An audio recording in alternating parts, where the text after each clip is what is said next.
C'est une fête importée du Sud, mais qui a su s'implanter en Bresse en l'espace d'une vingtaine d'années.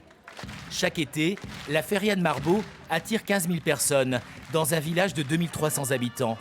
Malgré le succès, le rendez-vous n'aura pas lieu cette année, en raison des JO.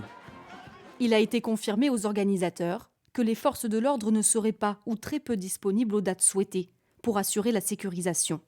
Car fortement mobilisés sur cet événement mondial, la cérémonie d'ouverture se déroulant au même moment.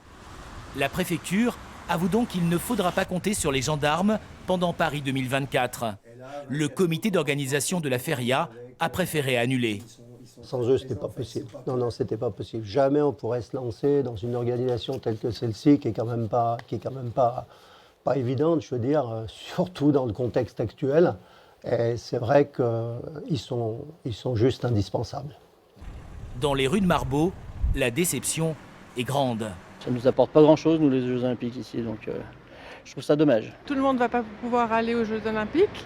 Et ici, c'est quand même une manifestation qui est, on va dire, traditionnelle. On va dire que ça fait très longtemps que ça existe.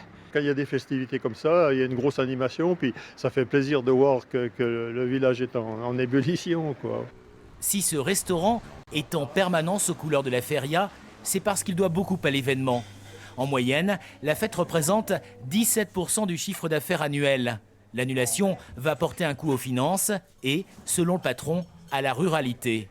Ça veut dire quoi? Nos campagnes sont secondaires. Pendant 3 semaines, il n'y a plus que le national et la capitale qui comptent, et tout le reste est laissé à l'abandon, économiquement et sécuritairement également.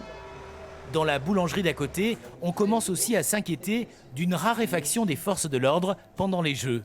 Pour moi, la France, c'est pas une seule ville, c'est pas un seul événement. Et s'il arrive quelque chose en dehors des Jeux Olympiques, un attentat, un cambriolage ou autre, où ils sont? Gendarmes, policiers, quels effectifs seront maintenus en région pendant les JO? La représentation de l'État reste muette sur la question.